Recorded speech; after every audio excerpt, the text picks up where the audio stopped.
Welcome to this explainer. Today, we're taking some absolutely crucial local roofing insights and transforming them into a true survival guide, specifically designed for you, the Rocky River homeowner. If you live around here, you already know the weather is, well, it's no joke. Your roof is literally your home's absolute first line of defense. So, we're going to unpack exactly what that means for your property and, of course, your wallet.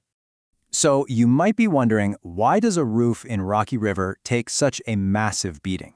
We aren't just dealing with your standard everyday wear and tear here. No, it's actually a highly localized year-round battle against a very specific and frankly brutal microclimate. We've got a really clear roadmap for today to get you fully up to speed.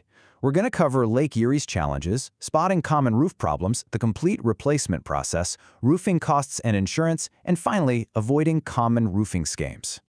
Let's jump straight into Section 1, Lake Erie's roofing challenges, or as I like to call it, the weather villain. It's really fascinating how these hyperlocal factors combine to just actively tear apart your roof's defenses. Think about our location. We're less than a mile from Lake Erie. That exposes our homes to relentless moisture and wind gusts that easily, and I mean regularly, exceed 40 miles per hour. Add in those brutal winter freeze-thaw cycles and the heavy lake effect snow loads, and you've got a real problem. Plus, consider that a lot of homes in Rocky River were built between the 1950s and 1980s. That usually means they've got outdated ventilation systems. Oh, and let's not forget those gorgeous mature tree canopies in historic neighborhoods, like Wagar Woods.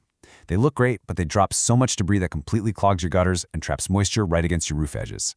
Because of all those intense threats, a standard, out-of-the-box roofing job, there's no way it's going to survive our coastal conditions. A standard installation might use regular fastening and basic underlayment, but a true Lake Erie certified installation, that demands a 6-nail high-wind fastening pattern, massive 3-foot ice and water shields at the eaves, and materials specifically rated for 110-mile-per-hour wind resistance. Standard simply doesn't cut it when the lake effect kicks into high gear. Moving right along to Section 2, spotting common roof problems and identifying the symptoms. Okay, let's talk about ice dams. Basically, an ice dam is this thick ridge of ice at the edge of a roof. It happens when heat escapes your attic, melts the snow up top, and then that water refreezes right at the cold eaves. This literally forces water backward, straight under your shingles and into your walls. The absolute key takeaway here is that ice dams aren't just an exterior weather issue. They are fundamentally a heat loss and ventilation problem that starts right inside your home. If you notice any of these indicators, especially after a really strong storm or a deep freeze, your roof system is likely already failing. I'm talking about wind-lifted shingles that instantly break sealant bonds, or maybe torn flashing around your chimney that's silently letting water seep in. You might also spot dark algae streaks on the humid, north-facing slopes of your home. That algae holds moisture against the shingles and totally accelerates deterioration. And of course, there's attic condensation, which directly feeds mold and serious wood rot. Here's a really scary thought. We have to remember that a roof is a breathing system. Trapped attic moisture is an absolute silent killer for older Rocky River homes. Without balanced intake and exhaust ventilation, that trapped moisture condenses right onto the roof decking. You might not see a single missing shingle from your driveway, but moisture could literally be systematically destroying your roof from the inside out. All right, let's bring some order to the chaos. Section 3, the complete replacement process, otherwise known as the hero's plan. So what does a proper fix actually look like? This step-by-step breakdown kind of demystifies the exact methodology top local roofers use to protect your home without giving you a massive construction headache. Step 1 is a really rigorous inspection. They aren't just walking the roof, they're checking attic moisture levels and photographing every piece of damage for your records.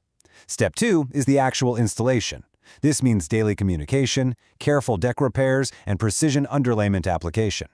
And Step 3, completion. This isn't just about finishing the shingles. It means magnetic nail sweeps to protect your car tires and your kids, passing the strict Rocky River City inspections, and locking in those long-term workmanship guarantees.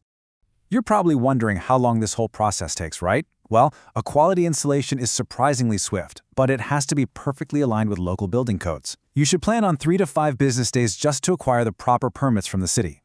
The active installation itself usually only takes 1 to 3 days, depending on the weather and how complex your roof is.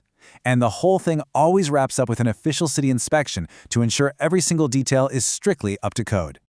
Now for the part that gives everyone anxiety. Section 4, roofing costs and insurance. Let's demystify the data. A lot of people think the raw square footage of their roof is the main thing driving their estimate. Actually, scratch that. It's really just one small piece of a giant puzzle. The pitch and complexity, like steep angles, multiple valleys, skylights, that significantly increases the labor time. Then you have your material choice. Standard 3-tab, architectural shingles, standing seam metal, each changes the baseline cost. Then there are hidden variables, like needing decking replacement when they discover wood rot during the tear-off. Finally, ventilation upgrades. These require an upfront investment, for sure, but they are absolutely essential for code compliance and actually making your new roof last. When it comes to insurance coverage, 20 is the magic number. Once an asphalt roof hits 20 years old, most Ohio insurance carriers consider it a massive problem for coverage. Honestly, due to our intense Lake Erie weather, an asphalt roof here typically only sees a 20 to 25-year lifespan anyway. But once you hit that 20-year mark, insurers might demand rigorous inspections, dramatically reduce your payouts in a claim, or, in some cases, just flat out refuse to renew your policy altogether. Knowing these financial basics is absolutely crucial so you aren't caught completely off guard when an insurance adjuster shows up after a storm. Adjusters are looking at the current physical condition of your roof, not just its chronological age, and they are definitely going to require extremely detailed photo documentation. If you find yourself paying out of pocket, options like home equity lines of credit or contractor payment plans are super common. Oh, and here is the golden rule of home repair. Always compare 3 written estimates that contain the exact same scope of work. Okay, let's wrap things up with Section 5, Avoiding Common Roofing Scams. Time for some insider secrets. If you take nothing else away today, please remember this absolute golden rule of negotiation. Never tell a contractor you haven't gotten other estimates. Giving away that little fact immediately removes your leverage. A reliable, confident professional fully expects you to shop around. By keeping your cards close to your chest, you ensure they're giving you their absolute best, most honest price right out of the gate. Let's talk about red flags. If a contractor shows any of these signs, they're probably a storm chaser. Basically someone looking to make a quick buck with zero local accountability. Be incredibly skeptical of anyone knocking on your door right after a major weather event. Always check if they actually have a physical, local address. Never tolerate a demand for massive upfront payments, and watch out, if they offer to cover your deductible, that's a huge red flag and honestly often borders on insurance fraud. Lastly, if they seem reluctant to pull the required Rocky River City permits, just walk away immediately. At the end of the day, a true local expert isn't just going to hand you a bill and say, here's what needs replacing. An honest professional explains why it needs replacing. They'll sit down and tell you exactly how the lake's freeze-thaw cycle means you need a specific type of underlayment to protect your deck. They educate you so you can actually make a smart, informed decision about your home.